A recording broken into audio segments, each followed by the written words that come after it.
El cerebro es una estructura compleja, constituido entre otros por arterias, las cuales se distribuyen en una compleja red que irriga ambos hemisferios. En este video analizaré el círculo arterial cerebral y sus variaciones anatómicas. La imagen en blanco y negro es un angiograma en el cual se observa el círculo arterial cerebral. Para hacerlo más didáctico, realicé un gráfico en donde se observa una estructura de detalle. El círculo arterial cerebral fue descrita por Thomas Willis en 1664, de ahí que recibe su nombre como el polígono de Willis. Se encuentra en la parte central del encéfalo, en la cara basal, rodea al quiasma óptico, al tuber cinerum y a la región interpendicular. Está compuesta por una red arterial que interconecta a los sistemas vasculares entre ambos hemisferios. Este círculo arterial está constituido hacia adelante por las arterias cerebrales anteriores y por la arteria comunicante anterior, y hacia atrás por las arterias comunicantes posteriores que se unen a las arterias cerebrales posteriores. El primer elemento que forma parte del círculo arterial cerebral es la carótida interna lateral al quiasma óptico. Se divide en dos ramas laterales, la arteria cerebral media, la cual no forma parte del círculo arterial, y la arteria cerebral anterior, que sí forma parte del círculo arterial cerebral. Esta se ubica por arriba del quiasma y los nervios ópticos hacia la cisura interhemisférica denominada arteria comunicante anterior, los segmentos A1 y A2 que une a las dos arterias cerebrales anteriores. Es la parte posterior en la carótida interna antes de dividirse de origen a las arterias comunicantes posteriores que se unen a la arteria cerebral posterior, que a su vez son ramas terminales de la arteria basilar. De este círculo arterial cerebral se forman ramos perforantes que van hacia el hipotálamo, al quiasma óptico y al nervio óptico. Variantes anatómicas del círculo arterial cerebral. Este círculo presenta frecuentes variaciones anatómicas debido al desarrollo asimétrico de sus componentes. Se han propuesto varias teorías para explicar estas anomalías y variaciones del círculo arterial cerebral, como las que señalan que pueden estar determinadas genéticamente y se desarrollan en la etapa embrionaria temprana y persisten en la vida postnatal, a lo que podría sumarse factores bioquímicos y físicos aleatorios. Estas variaciones anatómicas se pueden evaluar por observación directa del encéfalo en cadáveres y mediante la angiografía por resonancia magnética. De acuerdo a la bibliografía revisada, los estudios concuerdan que las variaciones halladas pueden categorizarse como clásicas, de acuerdo a la descripción de Willis, y no clásicas, que pueden ser polígonos con vasos ausentes, hipoplásicos, accesorios, fusiones y de origen anómalo y fenestraciones.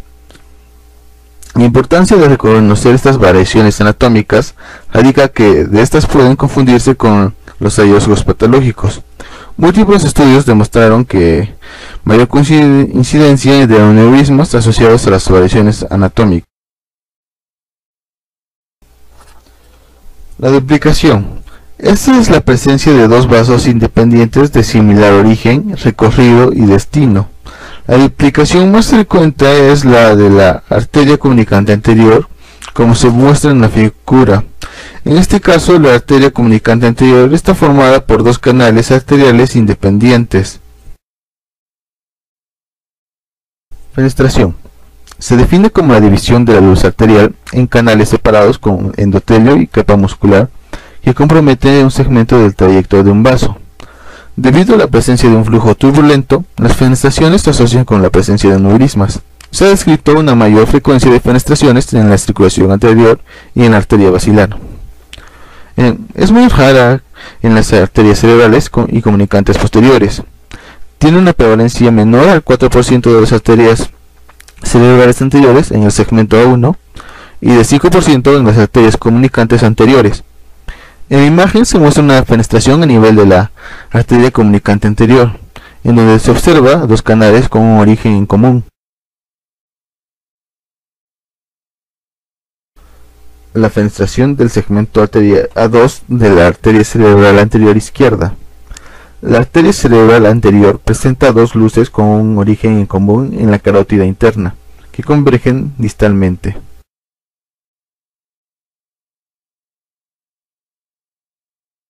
La hipoplasia. Ocurre cuando un segmento anterior presenta un calibre muy diminuto Incluso en el angiograma da la apariencia de no existir. En la figura se muestra una hipoplasia de las arterias comunicantes posteriores.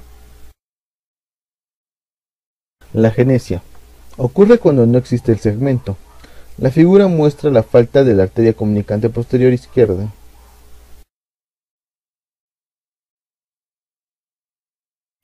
Esta figura muestra la ausencia de la arteria cerebral anterior derecha.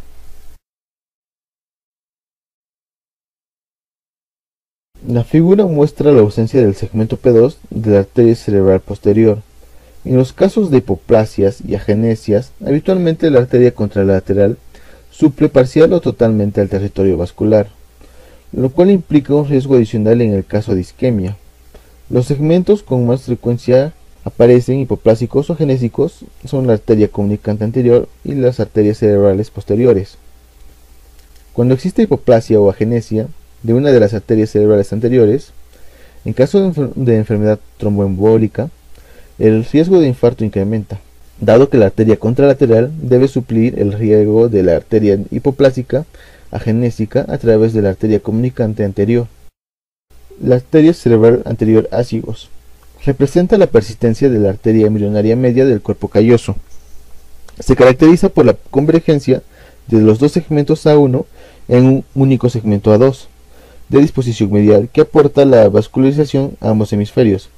Puede asociarse a aneurismas intracraneanos, holoprosencefalia y anomalías en la migración neuronal. La trifurcación de la arteria cerebral anterior se caracteriza por la presencia de tres segmentos A2 y representa la persistencia de la arteria callosa media. En la figura se observan tres segmentos A2. El origen fetal de la arteria cerebral posterior resulta de la persistencia de la arteria cerebral posterior embrionaria. Se reconoce por la presencia de una arteria comunicante posterior prominente de un calibre igual o mayor al segmento P1 de la arteria cerebral posterior y se caracteriza por provenir de la arteria carótida interna y el aporte sanguíneo dominante del lóbulo occipital. El segmento P1 puede estar ausente o hipoplásico. Sobre las maneras de clasificar a las variantes anatómicas, generalmente se puede notar que los autores las clasifican en una combinación entre la falta de una arteria o un segmento de esta, y por la presencia de una arteria de más o un segmento de esta. También algunos autores agrupan las variantes de acuerdo a la frecuencia con que se repiten algunas variaciones en las arterias que conforman el círculo arterial cerebral.